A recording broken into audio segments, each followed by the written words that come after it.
இன்னைக்கு வந்து கடவுள் ஒரு மிகப்பெரிய வெற்றியை கொடுத்திருக்காரு. தமிழ்நாடு மட்டுமல்லாது இந்தியாவே உலுக்கிய சாத்தான்குளம் சம்பவமான ஜெயராஜ் பெனிக்ஸ் அவர்களின் கொலை சம்பவத்தின் வழக்கு கடந்த 5 ஆண்டுகளாக நடைபெற்று வந்த சூழ்நிலையில் இந்த கொலை வழக்கில் சம்பந்தப்பட்ட அனைவரும் குற்றவாளிகள் என்று மதுரை நீதிமன்றம் தீர்ப்பளித்தது. இந்நிலையில் தீர்ப்பு வெளியான சூழ்நிலையில் செய்தியாளர்களை சந்தித்த வழக்கறிஞர் அவர்கள் இது கடவுள் தந்த மிகப்பெரிய வெற்றி என்று கூறி பல்வேறு தகவல்களை எடுத்துரைக்கும் இந்த காட்சிகள் தற்போது வைரலாகி வருகிறது. இதுல வந்து நிறைய விஷயங்களை நீதிபதி சுட்டி காட்டியிருக்காங்க. அந்த பிளட் ஸ்ட்ரெயின் வந்து ரத்தம் வந்து ஒரு லத்தியில இருந்தது, அதை வந்து டிஎன்ஏல மேட்ச் ஆயிருக்குன்னு சொல்லியிருக்காங்க. மற்ற கம்புகளில் இல்லை அப்படின்னு சொல்லி எதிரி தரப்புகளில் வந்து வாதாடும் போது அது தேவையில்லைன்னு சொல்லி அதுக்கான நிறைய வழக்கின் முன் உதாரணங்களை நீதிபதிகள் எடுத்து வச்சாங்க. எனவே அதை ஏற்றுக்கொள்ள முடியாது. ஒரு லத்தியில் ரத்தம் இருந்தாலும் அது மேட்ச் ஆகிருக்கும் போது அது வந்து அவர்கள் அடித்ததுனால தான் அது நடந்திருக்குன்னு. ரெண்டாவது, அங்கேருந்து அவர்கள் வந்து கோயில்பட்டி கிளை சிறைக்கு ஒரு தனியார் வாகனத்தில் கொண்டு சென்றிருக்கின்றார்கள். காவல்துறை வாகனத்தில் கொண்டு செல்லாமல் அந்த தனியார் வாகனத்தினுடைய சீட்டெல்லாம் ரத்தம் பிளட் ஸ்ட்ரெயின்லாம் எடுத்து மாதிரி எடுக்கப்பட்டிருக்கிறது.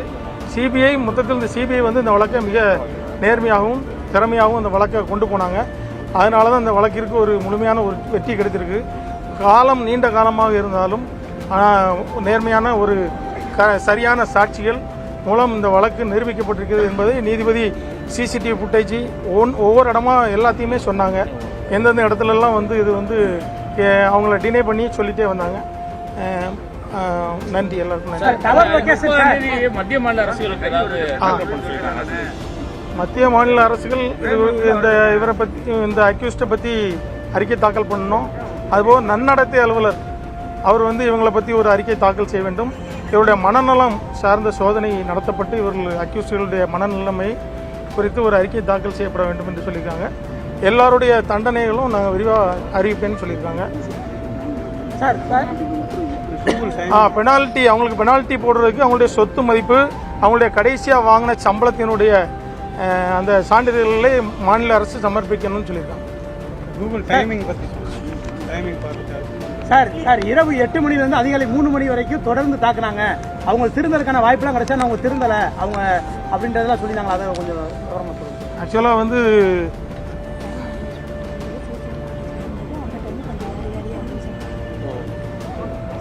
அதாவது சிசிடிவி ஃபுட்டேஜில் இருந்த பதிவுகளை வந்து போலீஸ் வந்து ஏற்கனவே வந்து அழிச்சிட்டாங்க.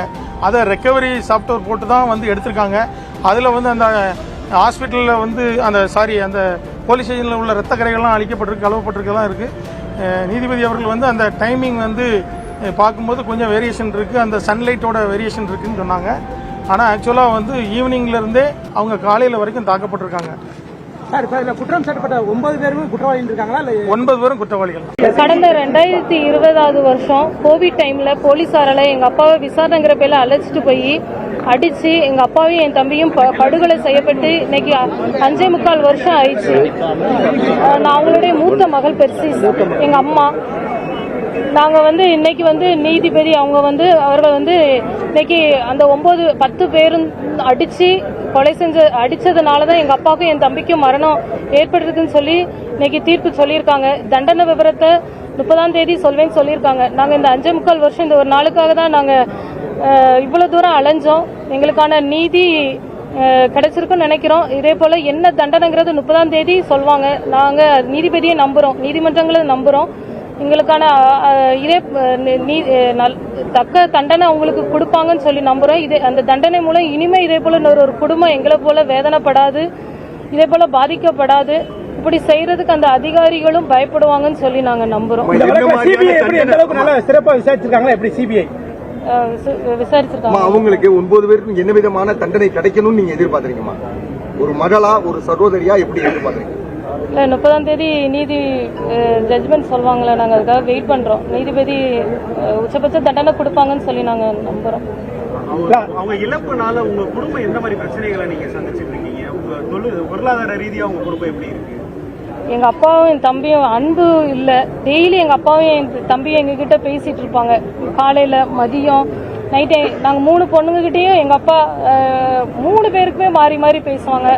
எங்கள் அப்பா என் தம்பியோட அன்பை இழந்து போய் நாங்கள் காணப்படுறோம். என் தம்பி அவன் 31 வயசுல அவனை அடிச்சு கொண்டுட்டாங்க. அவனுடைய வாழ்க்கையை அவன் அப்பதான் ஸ்டார்ட் பண்ணவே போறான். அவனோட வாழ்க்கையே மொத்தமா இவங்க இவங்களுடைய அதிகாரத்தினால அவனுடைய வாழ்க்கையை மொத்தமாகவே அழிச்சிட்டாங்க.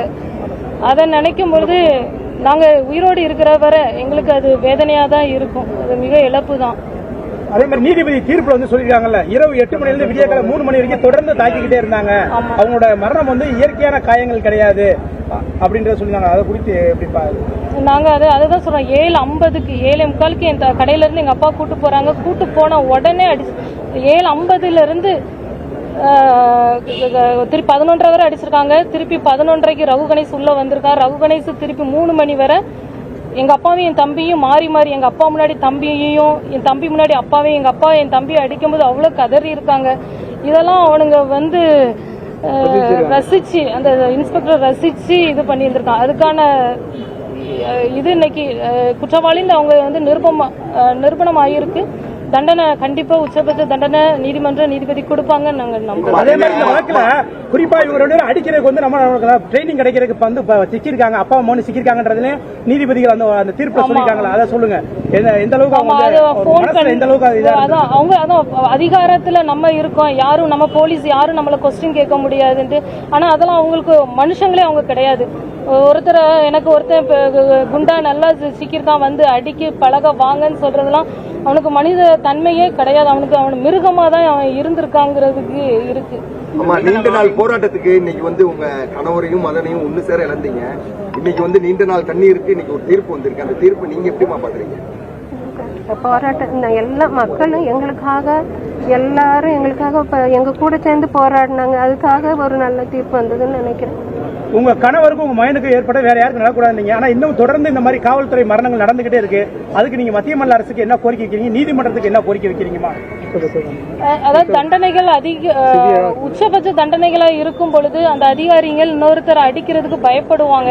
ஏன்னா இப்ப அவங்களுடைய குடும்பங்களும் சஃபர் தான் ஆக போகுது. அப்போ அதை வந்து மத்தவங்க யோசிப்பாங்கல்ல. அப்போ இதே போல நம்மளுக்கும் தண்டனை கிடைக்கும், நம்மளும் நீதிபதி என்ன தண்டனை கொடுக்க போறாங்கன்னு தெரியல.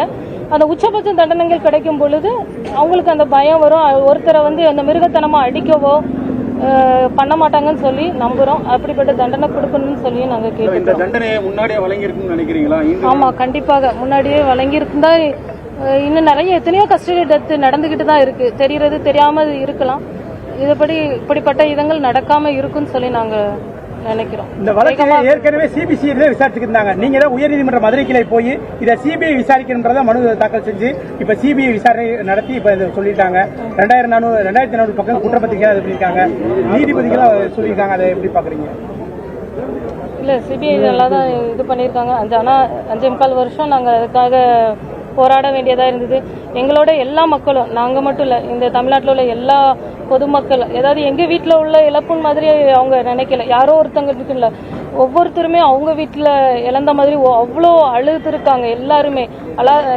அந்த வீடியோவோ என் தம்பியோட எங்க அப்பாவோட வீடியோ பார்த்து அழாதவங்க யாருமே இல்லை. அந்த இது எல்லாருடைய உணர்வுகள் போராட்டங்கள் வந்து தீர்ப்பா வெளிப்பட்டிருக்கு. 5 ஆண்டுகள் உங்களுக்கு அழுத்தம் மிரட்டல் அப்படி எதுவும் வந்தது இல்ல? அப்படிலாம் அதுல முக்கியமா பெண்ணிக்ஸ்ட வந்து ஒரு இரவுல 200 முறை பின்பக்கமா தாக்கினதா நீதிபதி குறிப்பிட்டிருக்காங்க. அவங்க வந்து உறவினர்கிட்ட அதை சொல்ல போறாங்க. இந்த அளவுக்கு கொடூரமா தாக்குறதுக்கு ஏதாவது முன்விரோதமா இந்த மாதிரி அப்படிலாம் எதுவுமே இல்லை. எங்க அப்பாவும் என் தம்பி எந்த குற்றமே செய்யல. எங்க அப்பாவை விசாரணை கூட்டு போனா விசாரிக்கிறவங்க எப்படி விசாரிக்கணும்? கூட்டு போன உடனே அடிச்சதுனாலதான் இப்போ ஒரு தகப்பனை வந்து மகன் முன்னாடி அடிக்கும்போது நம்ம கேட்க மாட்டோமா? எங்க அப்பாவும் எந்த தப்பும் செய்யல. அப்ப அவன் கேட்கறதுல என்ன நம்மளுக்கான உரிமை தானே அது? அதான் அவங்க அதிகாரத்துல இருக்கோம், போலீஸை எடுத்து பேசுவியா அப்படிங்கிற ஒரு காரணத்துக்காகவே பாலகிருஷ்ணன்லாம் நீ அடிக்கும் போது சொல்லி அடிச்சிருக்கான். நீ செத்தா சாவு, நான் என் சொத்தை வித்தனாலும் நான் வெளியே வந்துருவேன் அப்படிங்கிற வார்த்தையெல்லாம் அவன் சொல்லியிருக்கிறான். இன்னொருத்தன் சொன்ன மாதிரி ஒருத்தன் நல்லா ஃப்ரெஷ் பீஸா கிடைச்சிருக்கான், அடிச்சு பழகலாம் வாங்க. அப்போ இவங்களுடைய மனநிலைமை எவ்வளவு ஒரு கொடூரமான மனநிலைமை. தனக்கும் தன மனைவி பிள்ளைங்க இருக்காங்களா, அதே போலதானே அடுத்தவங்களுக்குங்கிற எண்ணங்கள் இவங்களுக்கு கிடையாது. கொடூர மனமே மொத்தமா கொடூரமா வந்து அந்த மனித தன்மையே இல்லை அவங்கள்ட்ட. எல்லாருக்குமே ரொம்ப நன்றி. ஏன்னா நீங்க எல்லாருடைய சப்போர்ட் தான். மீடியா, பத்திரிகையாளர்கள், நிறைய அமைப்புகள், எல்லா சமுதாய அமைப்பு, சோசியல் எல்லாருமே எங்களுக்கு சப்போர்ட் பண்ணதுனாலதான் இவ்வளவு தூரம் நம்மளுக்கு நீதி கிடைச்சிருக்கு நம்புறோம்.